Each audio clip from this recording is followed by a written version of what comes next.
Comme un air de déjà-vu, le président de la République s'est entretenu avec un journaliste de TF1 et une journaliste de France 2 afin de faire un point très complet sur la situation sanitaire et d'annoncer de nouvelles mesures à cause de cette résurgence, une deuxième vague ou un rebond de la première.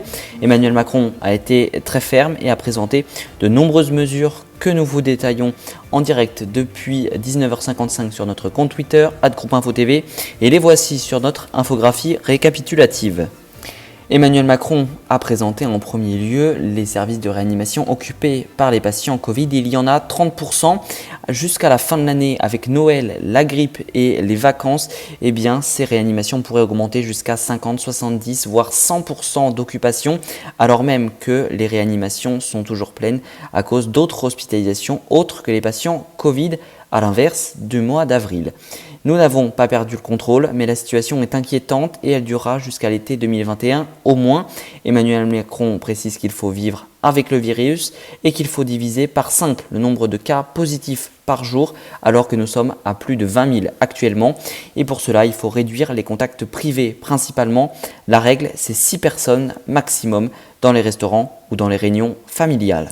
Et pour diviser par 5 le nombre de cas positifs par jour et donc l'occupation dans les réanimations, un couvre-feu va être décrété dès samedi à la première heure. Un couvre-feu, vous le voyez, dans les grandes métropoles, 9 métropoles dont toute l'Île-de-France. C'est un coup de massue pour les restaurateurs. Alors de nouvelles mesures économiques ont été présentées pour faire face à la crise économique qui est donc un enjeu de taille face à la crise sanitaire. Un couvre-feu nocturne en France, eh bien, c'est un terme politique, vivre avec le virus alors que la France est en guerre sanitaire. C'étaient les mots du président de la République durant le confinement.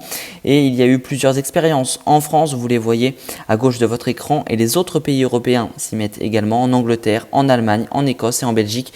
Ce sont les mots toujours du président de la République qui a tenu à souligner que la France faisait face à une résurgence, tout comme ses collègues européens. Le but de cette interview ce soir du président de la République: responsabiliser les Français et non les infantiliser, alors que ça a été reproché au gouvernement durant le premier confinement.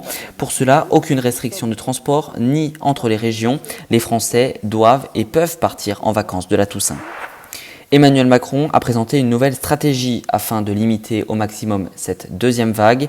Les tests seront donc maintenant plus rapides alors que c'est l'incident du déconfinement. Il y a eu beaucoup trop de demandes, une surprise du gouvernement, mais également un retard au début de l'épidémie. Il n'y en avait pas assez et il y a donc eu de nombreuses files d'attente quand les tests sont arrivés en masse puisque les Français ont voulu se faire tester gratuitement. Et les tests de nouvelle génération dits antigéniques et salivaires ne sont toujours pas en vigueur, alors que dans d'autres pays européens, ils le sont. Près de 13 000 cas ont été testés positifs le 13 octobre, un taux de positivité des tests qui avoisine désormais donc les 12%, c'est toujours en hausse. Un nombre de clusters qui explose, 1500 dont près de 300 dans les EHPAD, et des réanimations qui sont de plus en plus saturées, notamment en Île-de-France où le plan blanc a été réactivé. Zoomons d'ailleurs avec notre partenaire sur cette situation en Île-de-France, avec, vous voyez, plus 76 personnes hospitalisées en 24 heures. C'est une forte hausse sur une semaine. Il y a également plus de 15 morts en 24 heures au 13 octobre et toujours des hospitalisations qui continuent d'augmenter. Enfin, l'application Stop Covid va être renouvelée avec une mise à jour qui s'appellera désormais Tous Anti-Covid, car c'est un échec. L'application Stop Covid, c'est ce qu'a reconnu le président de la République durant son interview. Seulement 2,5 millions de téléchargements, c'est bien trop faible.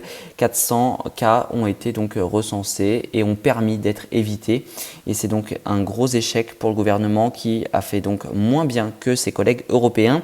À partir du 22 octobre, l'application s'appellera donc Tous Anti-Covid, car c'est une union désormais et ça pourrait éviter le stop and go, un confinement, un déconfinement, un confinement, puis un déconfinement jusqu'à l'été prochain d'après Emmanuel Macron. La procédure sera donc simplifiée et améliorée et il y aura un mode d'emploi, chose nouvelle, car l'application Stop Covid a donc été un gros échec sans mode d'emploi.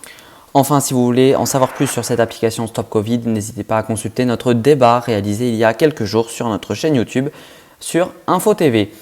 Emmanuel Macron qui a terminé son discours par une note d'espoir en rappelant que la France était de plus en plus une nation qui se recréait. Il a annoncé que le chômage partiel à 100% pour les secteurs concernés serait remis en place. Pour le RSA et les APL, eh bien, ces bénéficiaires auront droit à une aide exceptionnelle de 150 € plus 100 € pour chaque enfant. Des mesures économiques qui accompagnent donc ces restrictions sanitaires. Info TV qui vous a fait vivre toute la soirée sur son compte Twitter ces mesures avec ses infographies, son décryptage et ses explications.